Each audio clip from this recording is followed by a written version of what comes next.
Greetings, everybody. Welcome here to Prog Monster. My name is Murph. I am the host of this show. This is a show that is dedicated to progressive rock and other forms of rock music. So today we're here for Ben's album challenge. As I said earlier today when I did this week, this was a band I thought was from New Zealand, and yes, my notes indicate that they are a New Zealand band. New Zealand is one of the half a dozen countries I've been to in this world. I really like it there, so I was hoping this would be a great band. I did know a little bit about them. Obviously, they were a new wave band. Well, they got big in the new wave era, but this album, Mental Notes, is actually quite a bit before that time period, back in 1975. White Cloud, I believe, was the record label. So anyways, I think there's like 9 or maybe 8 or 9 tracks on this album. So I listened to this whole album. This was I want to say this before we get started. Ben is great. He finds these albums for me. He uploads them, sends me the link so that I can listen to them. And he spends his time doing that, and then he does the album challenge as well. So he's doing both of that, getting all that stuff together. He put together the other Prog War. He put all those bands together. That took time for him to do. So he's a great help and a great asset to this channel, I think, and to me, almost indispensable guy. So the reason I'm saying that is because I did not really enjoy this album, but that has happened before on Ben's album challenge. He's given me some absolutely fantastic stuff that I've actually grown to love. But this is one of those albums I just didn't take to. And I think it had a lot to do with, sometimes it's just your listening ear for the day. You listen to it another day, it might be different. You listen to it today, maybe it doesn't go so well. So this is one of those ones that was a bit difficult. I found this album, so I'll talk about this album in general first. So I found this album a bit, what's the word I wrote here? Scattery. A lot of the songs, there was a lot of scattery feel to it, where they were playing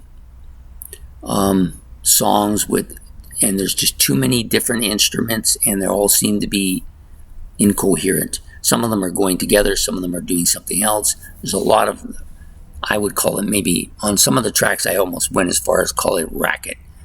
But it was basically the first four or five tracks. I think it was the first 4 tracks. I just found them very scattery, not really coherent. Lots of noise interference, that kind of thing. I'm just looking for different words that I used here. Different parts of the instruments playing within this. I don't know how to put. There was one particular song which I'll get to, and it just kind of disintegrated into a lot of racket, is what it did. But some of the tracks are good. Now I gave a lot of 2s and 3s on this album, and I even actually gave 1. I don't know if I've ever given a 1. Can't remember ever giving a 1. But a lot of 2s and 3s. When you're getting down to 1, 2s, and 3s with me, you're having at this point, it's really hard for me to even focus on what I'm listening to, because I've become disenchanted. There was a couple of tracks, though, that I liked. Back half of the album I liked quite a bit more. If they could have cut out that front half of the album, I think it would have helped them quite a bit. Anyways, I don't want to come across as being a hater of this album. I don't actually hate the album. I just found it a hard listen. So the opening track, which was Walking Down the Road, lots of keyboards on this and lots of heavy guitar riffing in this section. The vocals are, for some reason I heard a kind of a Gabriel thing going on here. It's the only track I heard that, but I definitely heard it. But then the track disintegrated into this noise and interference, which I think detracted from the song. So much so that it started out well, and then it kind of didn't like the song at the end. Same with the next 3 songs, Under the Wheel, Amy Darling, and So Long for Now. I found the same kind of thing, even the last two tracks here, Amy Darling. I didn't even write much about them. I just found them a jumble of mess. I didn't really like the vocals. The Under the Wheel, I found his vocals were almost childlike. Sound like a child singing. Yeah, I know I'm being really negative this week about this album. Then we get into the back half of the album. So those first four, they're gone. Back half was much better. Some nice keyboards on the opening of Stranger Than Fiction with some very nice piano accompanying. So you got this keyboard going on, a piano in the background. Really, really attractive.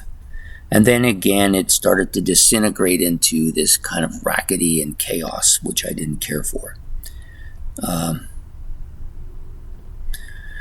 There was some strong bass on that track, though, I have to admit that. The next track, Time for a Change, I like this better than that one.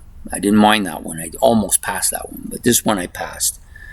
It starts with that same kind of piano intrigue, which I really enjoyed. The vocals were in the soprano range because he has a high-end voice. The back half of the song was a little bit forlorn, but I did like that and the backing vocals together, which were good. And yeah, I found it to be a bit of a bluesy track. I never thought of Split Enz as having a bit of a bluesy influence, but I found that track a bit on the bluesy side. Maybe, which was the track, and this is the other thing with Ben, he usually likes me to pick my favorite song on the album. This is it here. Maybe. Catchy, very upbeat track. I liked it a lot. A little bit of that scattery parts going on here for a minute or so, but I really didn't see it as much on this track. I liked the trumpet. The backing vocals were great. I thought it was an excellent track. Then it starts to disintegrate again, but it's not too bad. Just goes down a little bit of a notch here. Titus is the next song. Nice guitar opening. It was acoustic. Really good. Love the vocals, but a bit nasally. He had a bit of a nasal vocals on this. I'm not sure if it's the same guy singing every track either, because I didn't really look up. I know there's correct me if I'm wrong, I think there's 7 members of the band at this point in time. So you may have more than one guy singing, but at any rate, it was a bit nasally on that one. And then you got the next song, Spellbound. That drops a little bit more. Some nice acoustic bits to open up again. Some nice signs. Some nice synth and piano parts here together. I like that. That was good. The vocals were a bit choppy, but I also found they sounded kind of synthetic, like they were being fed through a synthesizer. I'm not sure if that was the case, but that's what it sounded like to me. And then there was the last song, which was a 30-second blip on the screen, which they could have done without. I gave it a 1. I thought it was a waste of valuable vinyl. It was a short, fast-paced, bit of a mumbo-jumbo. I don't even know what the point to it was. It was an instrumental.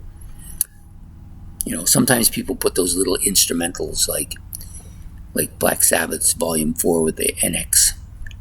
What is the point to that, really? But people do it. Anyways, overall, I didn't care much for the album. If we were going to give it one of my rating systems, it was definitely, of course, couldn't be Masterpiece because it's not been around long enough, or number 1 hasn't been around long enough for either of them. So it really has a ranking of a 2 or a 3. And in this case, it gets a no rank, because a no rank means that it might change my mind and then it'll get a rank later. So I don't have a 4th rank. So it's either Masterpiece 1, 2, or 3. If it's too low to get even a 3, then it just goes back into the no zip sorting bin, right? Which that really just means that I might give it a listen again in the future, and maybe it'll get a better chance this time, because trust me, there's been some albums that you would be surprised got thrown back into that bin, and some of them, I actually had one that I can't even remember what it was. I had this album. I know since that time I've liked it, but I can't remember which one it was, but I didn't like it so much I threw it in the garbage. And then sometime later, many years later, I found it at a yard sale and bought it again, and I've grown to like the album. So that's what happens sometimes. So anyways, there you have it. Ben's album challenge for this week. The album's Mental Notes, right? Yeah, Mental Notes by Split Enz, a New Zealand band from back in 1975. So I hope you enjoyed this. If you have any comments about the album, please put them in the comment section below. I'll try to answer them, and don't be too hard on me because I'm getting older. Hit the like and the subscription button here on the side, and we will see you next week for another, well, it won't be a Ben's album challenge, it'll be the Great Album Challenge next week. So take care.